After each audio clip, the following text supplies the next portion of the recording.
How's it going, Fish fam? Welcome back to a brand new video. When we last left off, I finally finished the East Blue.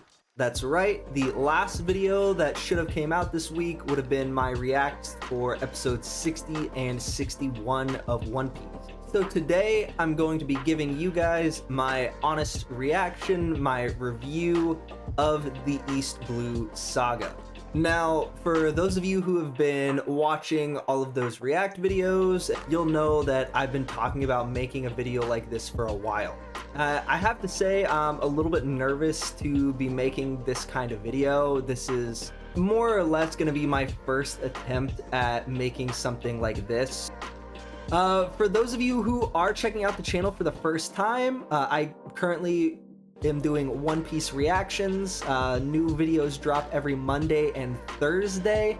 So if you haven't already, make sure you hit the subscription button and tap the notification bell so you get notified every time those One Piece videos are being released. Also, in the next couple of weeks, we are going to be having, My Hero start to come out and Demon Slayer start to come out. So those will probably be added onto my roster of shows that I'm currently watching.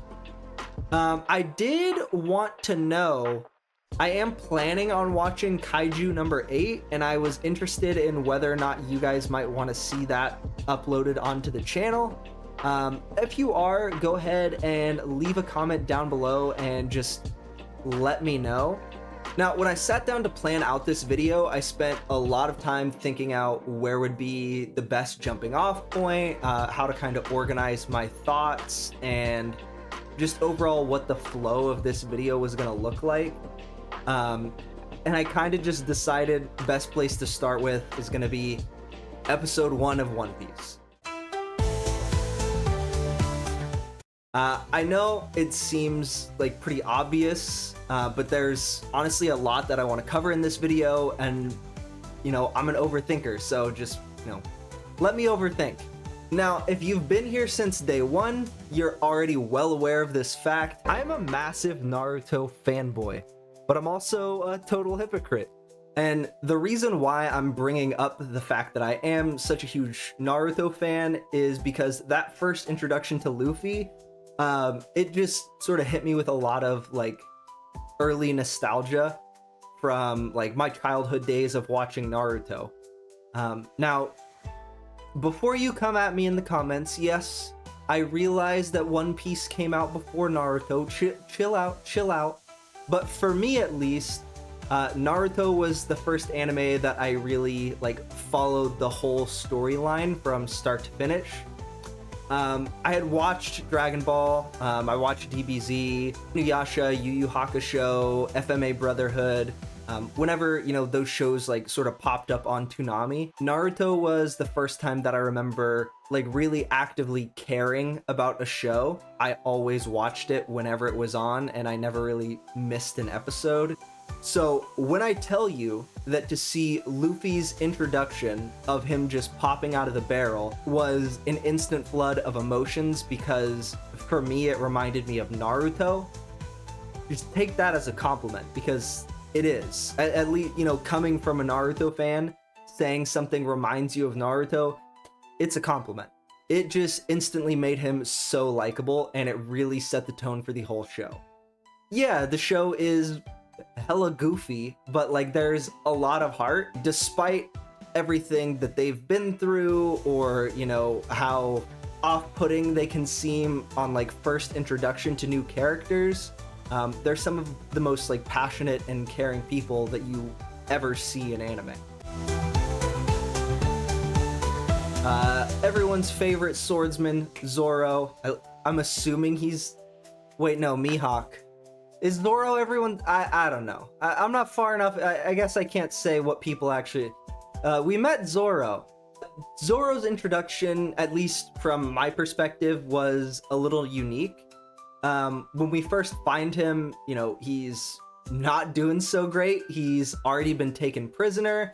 Luffy just sort of immediately recognizes him as someone who, despite circumstances and his outward appearances, is a good person, and he immediately wants him to be a part of his crew.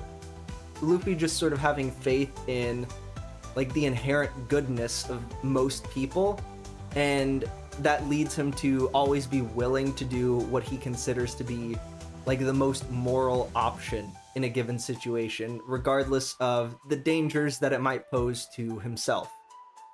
And I just want to say, like, I know throughout all of my reactions, I definitely talk like a lot of smack about Luffy's lack of self-preservation, I guess is the best way to phrase it. But that doesn't mean that I like don't respect it, you know? Anyways, we were talking about Zoro. He is someone who, when I was initially introduced to him, I was like, okay, this is going to be like our certified badass for the whole show. And up to this point, he has definitely not disappointed me. He is, at least in my opinion, one of the most like noble characters in the show. Very early on in the show, he lays down his life essentially for his dreams. But even from minute one of him being introduced, you can just tell that he's like, the dude is just built different. You know, over time, this goes for all the characters, but especially for Zoro and Luffy in particular, you just want the two of them to succeed. Listen, I know that I'm glazing Zoro a lot here, but you know, what can I say? He's like the One Piece edgelord character. I grew up listening to pop punk music, so like I have to love him by default, you know? It's just it's built into my DNA. I know I've spent a lot of time talking about Zoro already, but of the characters shown in these introductory episodes, one sort of like immediately jumped out to me as like my favorite character, at least, you know, so far at this point in the story. I don't even really know why. I don't know, like, I can't explain it because they have such limited screen time, but Shanks just left such a lasting impression on me. And I think a lot of the credit goes to his VA for that. Just like the way his lines were delivered when they were fighting the bandits. 命かけろよ。ああ？ピストル抜いたからには命かけろよ。何言ってやがんだてめえ。そいつは脅しの道具じゃねえって言ったんだ。Like, that just gave me full body chills.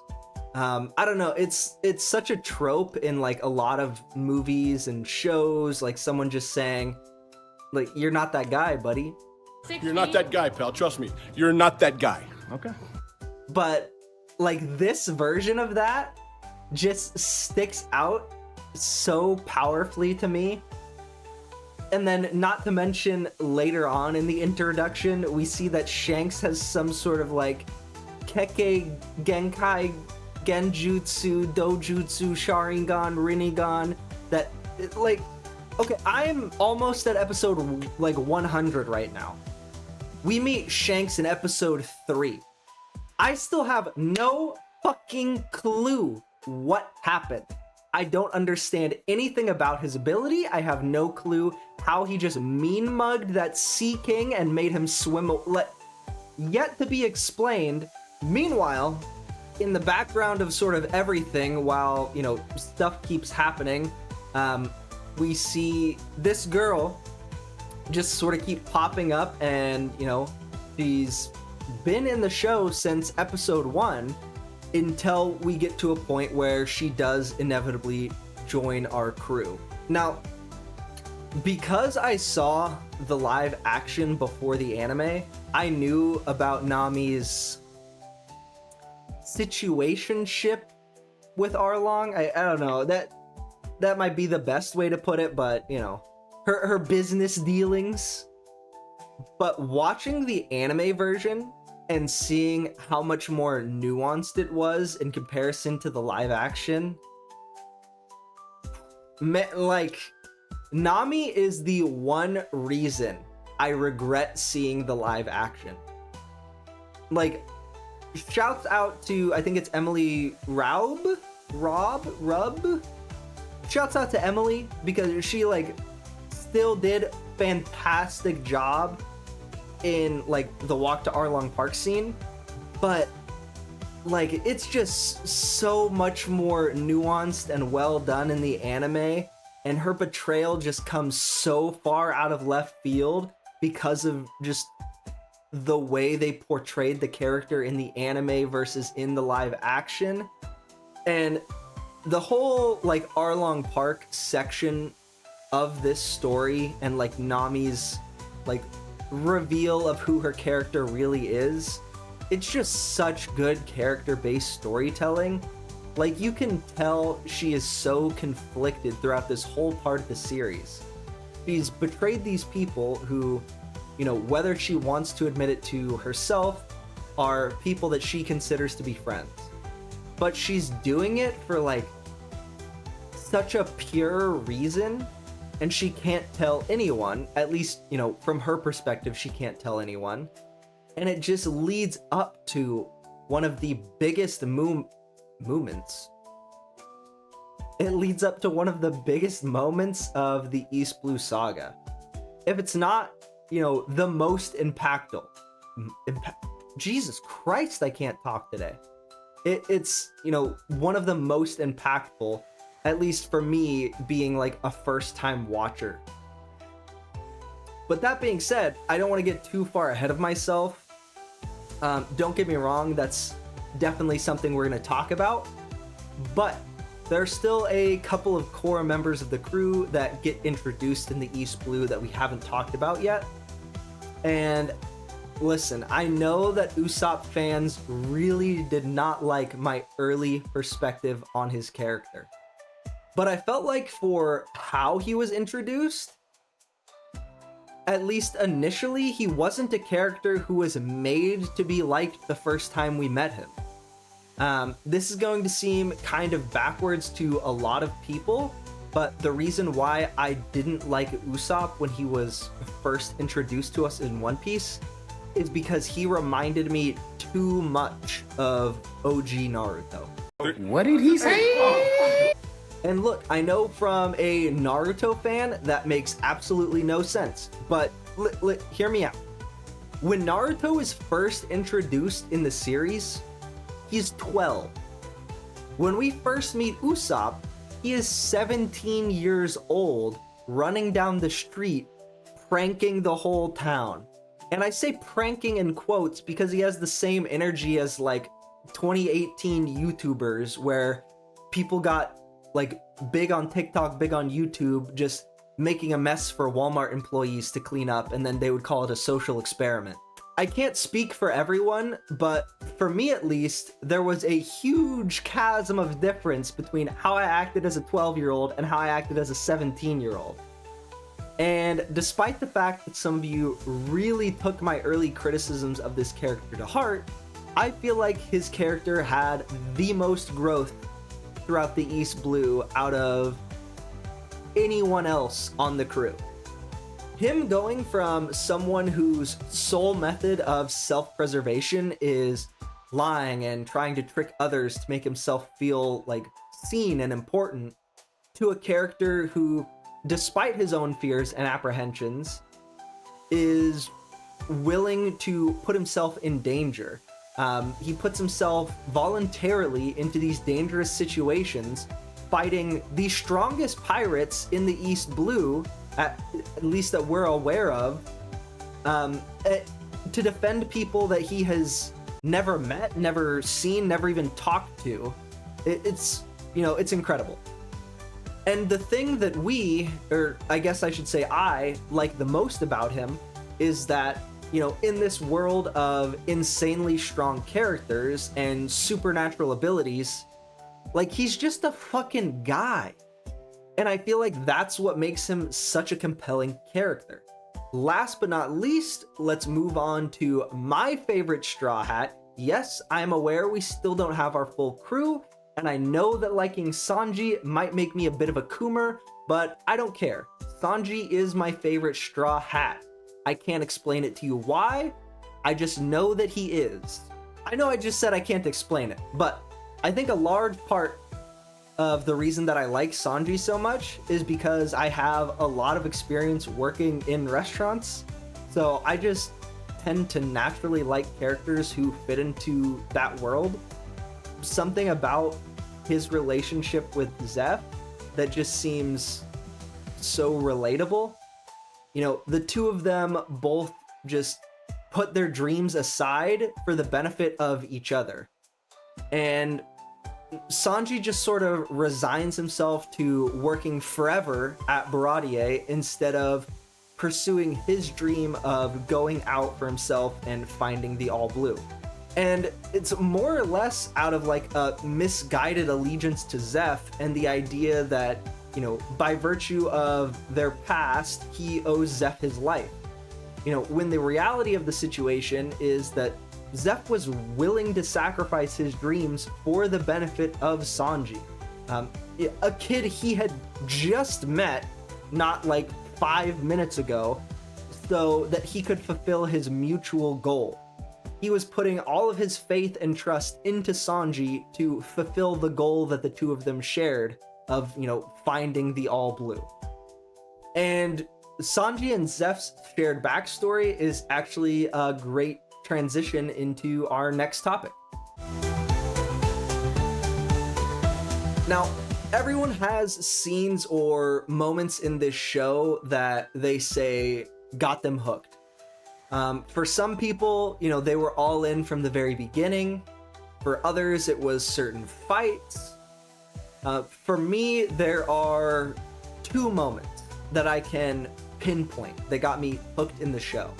And the first one is actually from the live action. Now, I know I can already hear like the viewership's collective assholes puckering up at me saying that, but like, I gotta be honest, the live action was more manga accurate for Sanji and Zeph's backstory. And the only reason that I know that is because of all of you in the comments telling me that. When I watched the Sanji and Zeph backstory in the anime, it was heartbreaking. Sure, definitely. And I was fully prepared to cry watching the anime when they made, you know, the big reveal. But then this happened. And I was immediately very fucking confused because in the live action, as well as apparently in the manga, Zeph is just metal as fuck and cuts off his own leg and eats it, which, you know, in reality would not work. It's not going to offset the... Let's not get off track about the, you know, health, wellness, nutrition of cutting off your own leg. But this really set the stage for some of the most well-crafted character interactions that I think I have ever seen.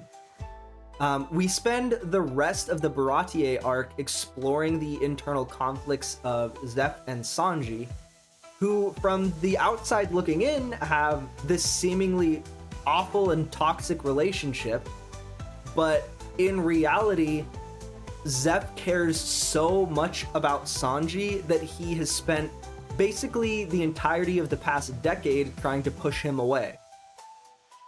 Meanwhile, you have Sanji, whose sole reason for being, since he was a small child, was to one day discover, you know, the mystical All Blue and be able to cook with ingredients from all over the world, but he's never left the Baratier because he cares so deeply for Zeph and feels that, you know, he's indebted to him for everything that he did when they were stranded on the island. Now he's willing to sacrifice that dream and, you know, more or less his own happiness to help make Zeph's dream come true. And keep in mind that the Baratier was not Zeph's original dream. The reason he felt such an immediate attachment to Sanji is because the two of them shared the same dream of finding the All Blue. You know, which in turn just drives him even more to push Sanji away, because if he can't do it, he wants the person that he cares about most in the world to be the one who achieves this shared dream that they, you know, talked about 10 years ago. But something else happened during this arc. Now, I know I already talked about this, but I cannot stress enough how much I wish that I did not know Nami's backstory going into the anime, because this would have been the craziest turn of events. I'm a nice guy, but I am not Luffy nice. There is a 0% chance I would have still thought of Nami as a friend or just given her the benefit of the doubt. It would be on sight. There is no way that I would be cool with someone just stealing what is basically my single possession in the world. You know what I mean? The thing that I have been striving my whole life to achieve, and then someone just takes the means of doing that away from me. You know, fast forward a little bit through one of the most heartbreaking goodbyes I have ever seen portrayed in media. Bro, Sanji's voice actor fucking cooked. And then we get to the part that a lot of One Piece fans consider to be the end of the prologue. Arlong Park was, at least for me, when everything changed. Now, what I mean by that is, if season 1 ended with the end of Arlong Park, I would have felt fine with that, honestly. It would have been a great way to sort of cap off the end of our journey so far and just sort of really set the table for where we're going from here. Each character really gets an opportunity for growth. Obviously, Nami is the biggest moment of Arlong Park for, I think, everyone who watches the show, and, you know, myself included. But every single Straw Hat gets an opportunity to, like, be their best self. You know, both Zoro and Luffy, throughout the course of Nami's backstory, they just show the kind of people they are in one moment of the show. From Luffy and Zoro's perspective, like, it just doesn't matter. They're already friends with her from their perspective, so regardless of whatever her sister has to say, it's not going to change their view of her. It's not going to change, you know, whether or not they're willing to help her. They're going to help her. It just doesn't matter. So, you know, we might as well get a nap in while we're waiting. And then we have a couple of moments throughout Arlong Park, one of which I already, you know, sort of mentioned, where Usopp gets to be courageous. You know, he has his moment where he first initially stands up to Arlong in defense of everyone in the town. Later on into these Arlong Park fights where he's, you know, one-on-one with one of the fishermen pirates. And despite being given the opportunity to, you know, run away or, you know, pretend that he's dead, let the guy go back and just be safe from the fight, essentially, he opts in to continue fighting. And then we have Zoro, who, of course, in typical anime edgelord fashion, is just willing to suffer through some of the worst pain imaginable. He has open wounds all over his body. Just his chest is basically ripped open to the point where, you know, when Arlong sees it, he's just like, what the fuck is wrong with this guy? Who would still be fighting in this condition? How is he even still standing? How is he talking? This is nuts. And then also during this arc, you know, we have Sanji, who is basically forced to, like, put himself into an unwinnable position where he's fighting a fishman in the water.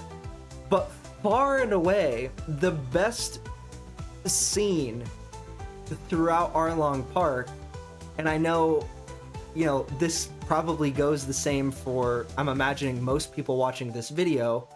It's not any of these fights, you know? It's not 3 swords versus 6 swords. It's not, you know, as sick as it was, Sanji using, like, science to beat a fishman.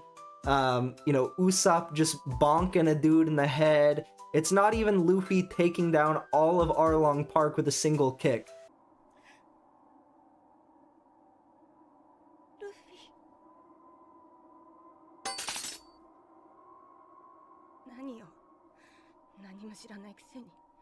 He doesn't have to know. He's your friend. He doesn't care what happened. Now, I don't know if you can tell from watching that video, but that scene fucking broke me. Those are real tears. I am literally crying watching an episode of One Piece. That is not something that I ever thought would be in the realm of possibility. And it happened again when I was editing the video. Now, I know this video doesn't really encompass everything that happened in the East Blue Saga. If I made a video that encompassed everything that happened in the East Blue Saga, it would be, I don't know, an hour and a half long. And I'll probably do something similar in the future for all of the arcs after this one, just sort of, you know, giving my thoughts, acting as sort of like a capstone and basically like almost a highlight reel of what my thoughts were throughout watching the show.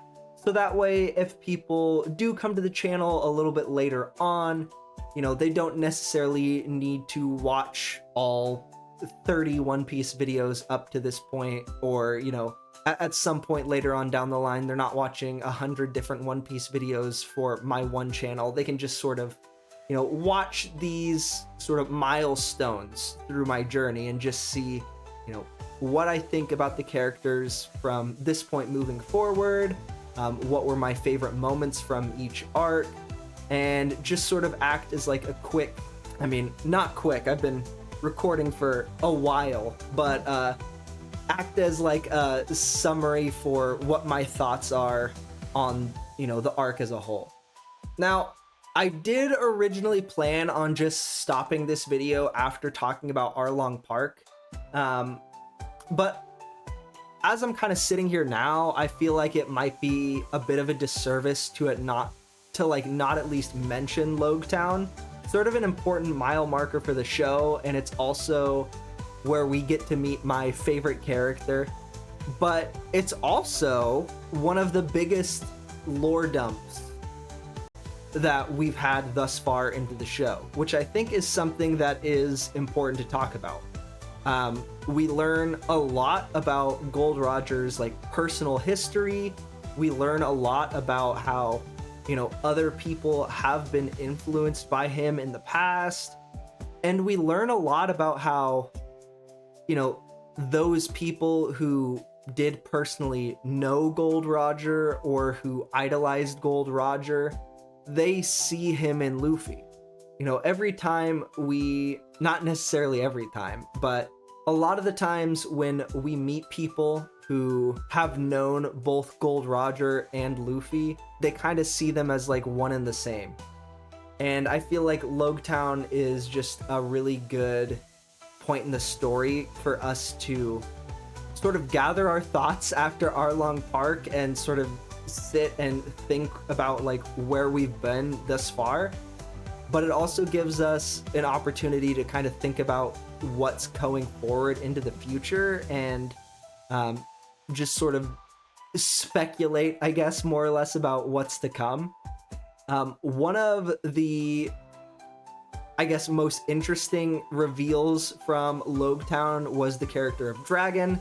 Now, I'm imagining that everyone watching this video is farther along in One Piece than I am, but just in case, I am going to be a little bit vague here.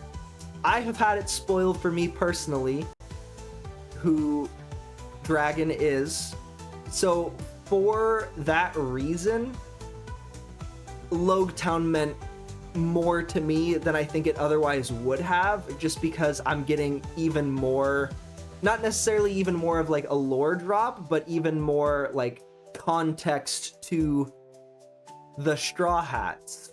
That was a good way of being vague. Yeah. And I know I already mentioned it earlier on in the video, but if this is the type of content that you'd be interested in seeing more of, let me know down in the comments below.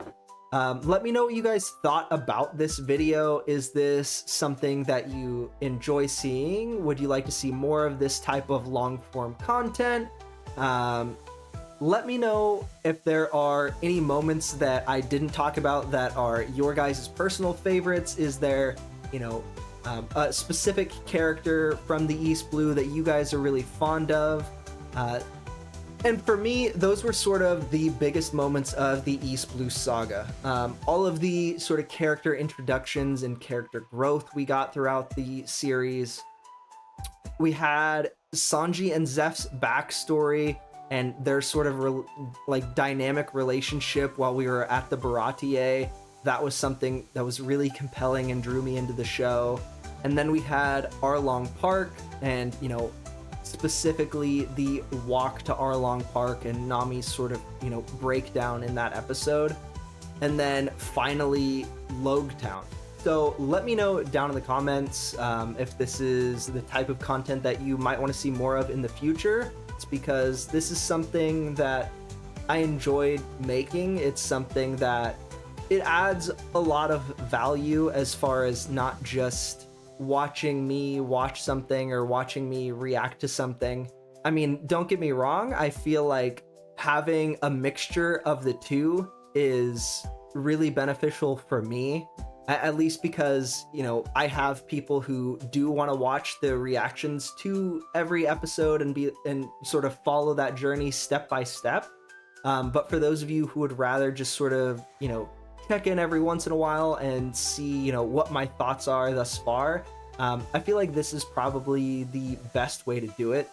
I had a conversation a couple of weeks ago with a different creator who also makes a lot of anime react type content, and basically he asked me, what is it that I want to accomplish in making this kind of content? And I know, at least for me personally, when I started to really dig deeper into what my intentions are, this probably sounds a little bit corny and shit, but some of my fondest memories are just hanging out with the homies, watching TV, watching movies. My friends are the people that I am the closest to in my life, far and away. It's not even close. And for me, my end-all be-all goal with this channel, no matter how kind of parasocial it may seem, is for those of you who are watching this video right now to get that same feeling of almost the nostalgia of remembering the times just hanging out with friends, watching TV, watching movies, just shooting the shit. My dream for this channel is that it becomes a place where people feel like they can kind of come to decompress and just hang out. And with all that being said, don't forget to hit the subscription button down below. Make sure you tap the notification bell so you get... Fuck it. End the video. And with all that being said, don't forget to hit the subscription button down below. Make sure you tap the notification bell so you get notified the next time I post another One Piece video.